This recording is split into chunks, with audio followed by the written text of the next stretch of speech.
kasih ya Tuhan Yesus. Kami perlu Engkau setiap saat dan setiap waktu dalam setiap kehidupan kami. Hanya Engkau Tuhan yang kami andalkan. Hanya Engkau Tuhan yang kami selalu percaya. Terima kasih Tuhan. Ku bersyukur.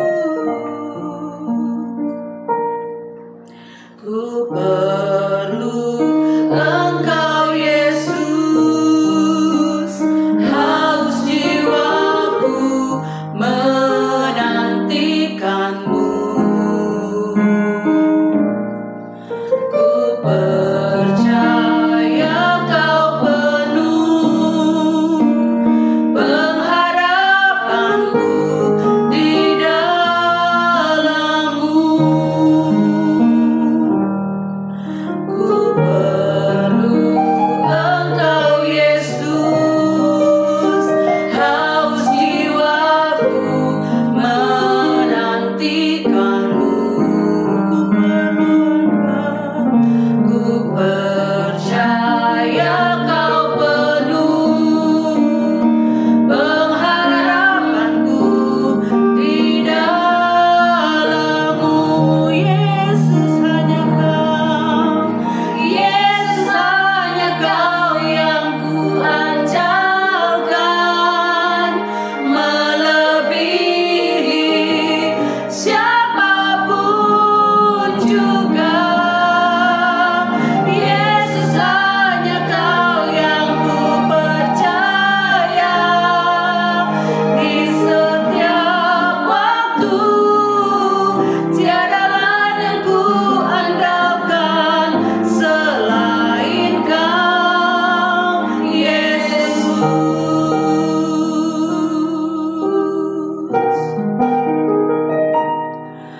Ku perlu Engkau Yesus,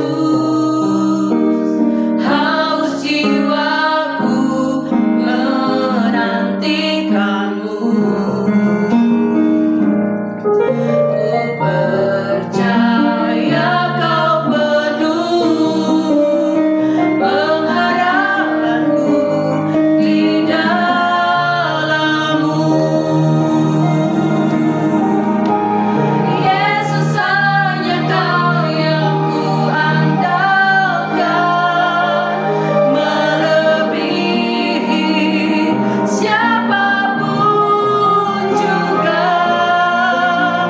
Yesus, hanya Kau yang ku percaya di setiap waktu. Tiada lain yang ku andalkan selain Kau. Tiada yang lain, tiada lain yang ku andalkan selain Kau. Tiada yang lain, tiada lain yang ku andalkan selain Kau, Yesus. Hanya Tuhan yang kami andalkan. Hanya Engkau Tuhan yang kami percaya. Berfirmanlah Engkau ya Tuhan saat ini. Kami siap mendengarkannya. Hanya di dalam nama Tuhan Yesus. Haleluya. Amin. Shalom Bapak Ibu Saudara-saudara sekalian. Kita berjumpa kembali hari ini, hari Sabtu tanggal 9 Agustus 2025 di dalam renungan harian intim dengan Allah. Judul renungan kita hari ini adalah Saat Kita Marah. Diambil dari Ayub pasal yang ke-1 ayat 13 sampai 22. Sementara pembacaan Alkitab 1 tahun diambil dari kitab Yesaya pasal 43 sampai 46. Saya harap Bapak Ibu Saudara bisa membacanya terlebih dahulu. Saya akan bacakan Ayub pasal 1 ayat 20 sampai 22. Demikian. Maka berdirilah Ayub, lalu mengoyak jubahnya dan mencukur kepalanya. Kemudian sujudlah ia dan menyembah. Katanya, dengan telanjang aku keluar dari kandungan ibuku. Dengan telanjang juga aku akan kembali ke dalamnya. Tuhan yang memberi, Tuhan yang mengambil, terpujilah nama Tuhan.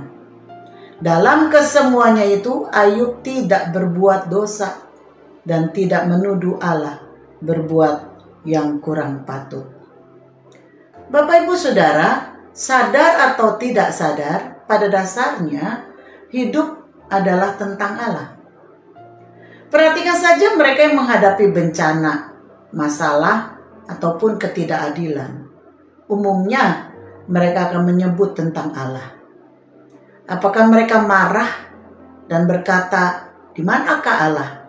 Atau mereka seperti tidak peduli dan berkata, "Allah tidak ada." Atau mereka mengeluh, "Allah tidak adil." Atau mereka mungkin merasa bahwa mereka berada dalam penghakiman dan hukuman Allah.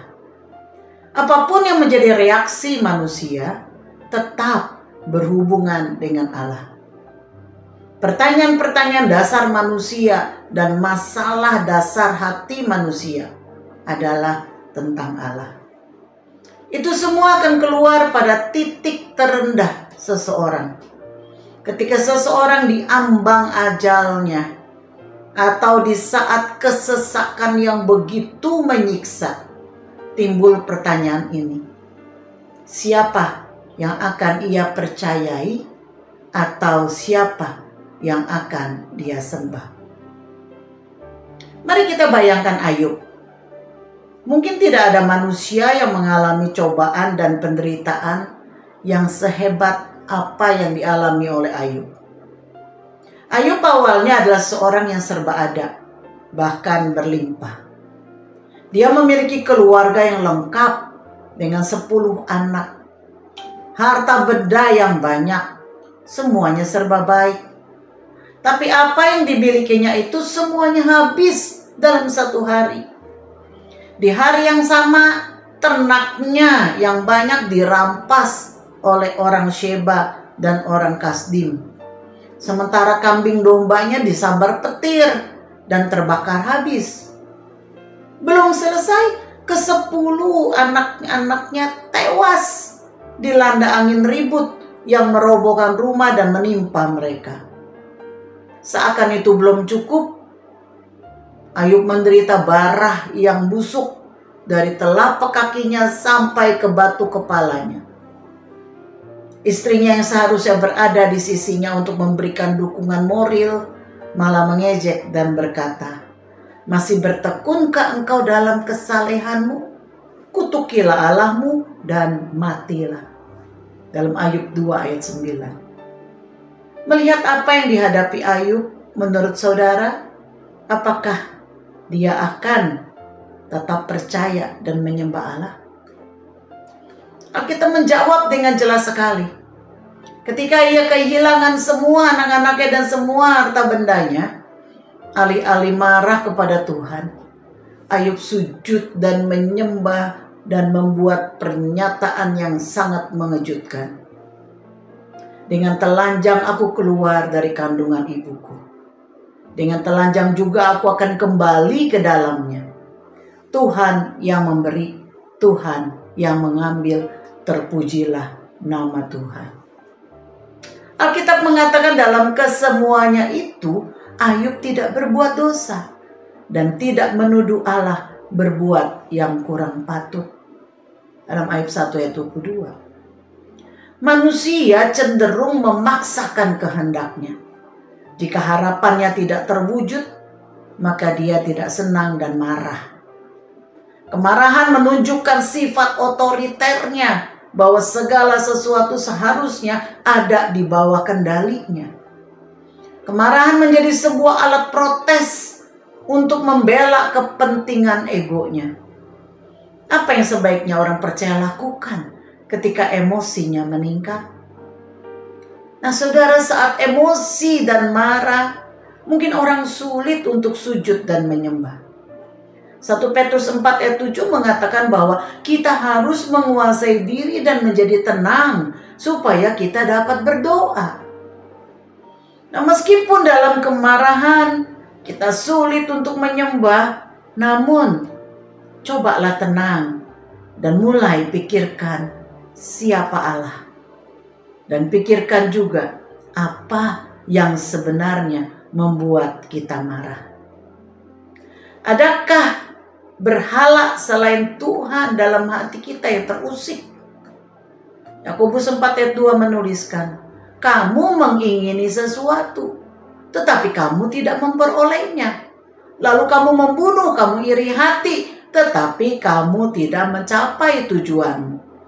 Lalu kamu bertengkar dan kamu berkelahi, kamu tidak memperoleh apa-apa karena kamu tidak berdoa.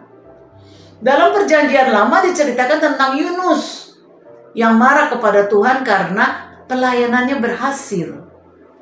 Dia memberitakan Injil ke Niniwe dan penduduk Niniwe bertobat sehingga Tuhan tidak jadi memusnahkan dan menghukum Niniwe. Bukannya senang karena pertobatan terjadi.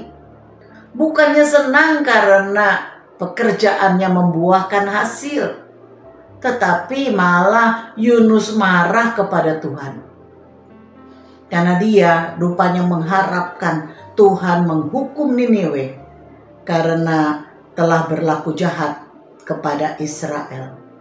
Yunus marah karena Tuhan berbelas kasih kepada Niniwe atas pertobatan mereka. Tetapi Tuhan tidak marah. Tuhan tidak marah kepada Yunus yang marah kepada Tuhan. Tetapi Tuhan membawa Yunus kepada pelajaran tentang pohon jarak. Yang jika kepada pohon jarak itu saja Yunus sayang, apakah lagi Tuhan kepada Niniwe, kota yang besar dan berpenduduk banyak. Dalam Yunus 4 ayat 10-11. Apa perenungan kita hari ini, saudara? Tuhan tidak pernah menolak kita jika kita datang kepadanya. Meski kita datang dengan kemarahan, Dia dengan sabar akan membukakan satu persatu sehingga kita bisa melihat perbuatan Allah yang besar dalam setiap situasi dan kita sampai kepada penyerahan dan penyembahan total kepada Allah saja. Mari kita berdoa. Terima kasih Tuhan, Engkau membukakan bagi kami suatu kebenaran bahwa Engkau tidak pernah menolak kami, Engkau sangat mengerti kami. Bahkan ketika kami marah, Engkau mengerti. Dan Engkau mau untuk kami datang mengaku kesalahan dan dosa kami. Seringkali kami marah karena kami punya ego. Karena kami punya keinginan diri yang harus dilakukan, yang harus terjadi, yang harus dikabulkan. Seringkali kami marah bukan karena sesuatu yang baik yang kami inginkan, tetapi karena kami ingin sesuatu berjalan sesuai dengan apa maunya diri kami sendiri. Sebab itu ya Bapa, Engkau dengan sabar membawa kami kepada pertobatan, kepada pemahaman. Satu persatu Engkau bukakan sehingga kami boleh melihat di mana letak kesalahan kami. Kami boleh menyadari akan berhala-berhala hati kami yang harus kami taklukkan, yang harus kami buang dari hati kami. Dan kami akan menyerahkan seluruh hati kami, penyembahan kami hanya kepadamu. Dan itu akan membuat kami tenang. Itu akan membuat kami berserah penuh kepadamu. Karena kami bisa menyembah Engkau dengan sepenuhnya. Terima kasih ya Bapa. Terima kasih Engkau bawa kami terus setiap hari kepada pertobatan demi pertobatan dan kepada kedewasaan iman. Di dalam nama Yesus. Amin. Kiranya Tuhan memberkati kita semua. Shalom.